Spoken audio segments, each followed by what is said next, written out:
Hypercholestérolémie familiale. Hypercholestérolémie familiale. Hypercholestérolémie familiale. Alors moi ça me dit rien du tout. Après familiale, je vois pas trop ce que ça pourrait être. Non, la notion de familiale, je n'ai pas entendu parler. L'hypercholestérolémie, oui. Alors après, familiale, non. Je ne savais pas.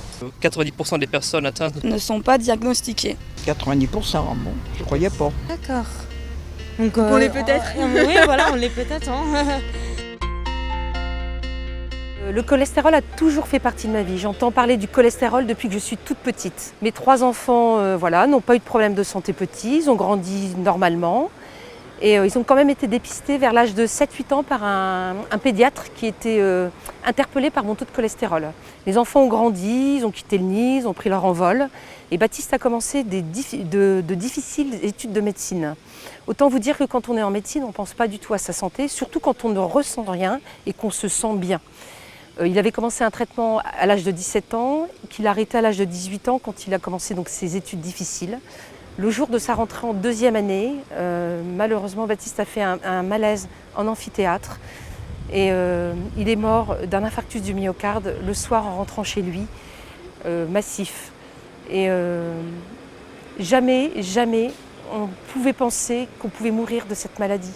Jamais, pas un seul instant, on a pensé qu'on pouvait mourir si brutalement à cause de l'hypercholestérolémie familiale. On n'a jamais pensé que c'était une maladie si grave, y compris le corps médical autour de nous. Ça a été un choc pour tout le monde. En fait, à la mort de mon petit frère Baptiste, qui avait 20 ans, j'ai pris conscience à quel point l'hypercholestérolémie, c'était une vraie maladie et qui devait être traitée.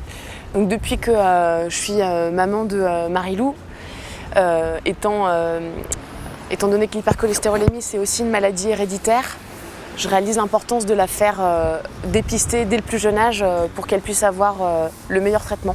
Mon médecin m'a dit, écoutez, vous avez de l'hypercholestérolémie familiale, il faut donc vous soigner et prendre des médicaments à vie. Ah bah, très bien, mais prendre des médicaments à vie, et si j'en prends pas, qu'est-ce qui se passe? Ah, il m'avait répondu d'une façon très nette, c'est très simple, à 40 ans, vous aurez une crise cardiaque.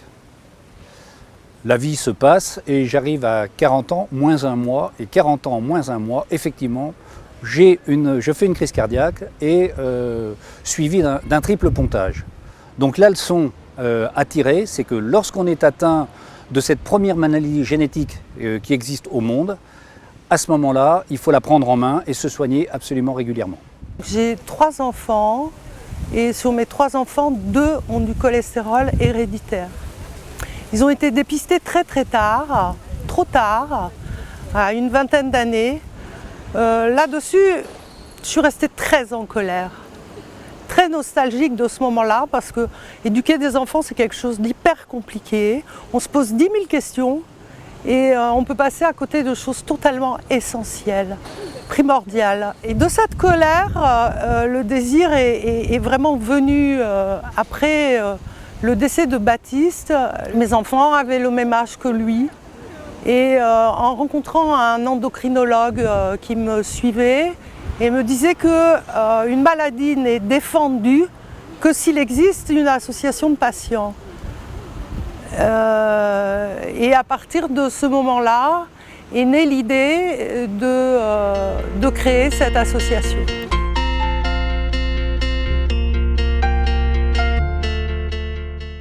Le but, c'est vraiment de faire connaître et reconnaître la maladie, maladie génétique, qui est très répandue, qui est totalement méconnue et sous-diagnostiquée. Une autre raison d'être importante de l'association, c'est de prévenir des risques liés à l'hypercholestérolémie. Effectivement, on a des personnes qui sont atteintes de cette maladie très tôt, dès la naissance. On a aussi une information à faire aux praticiens.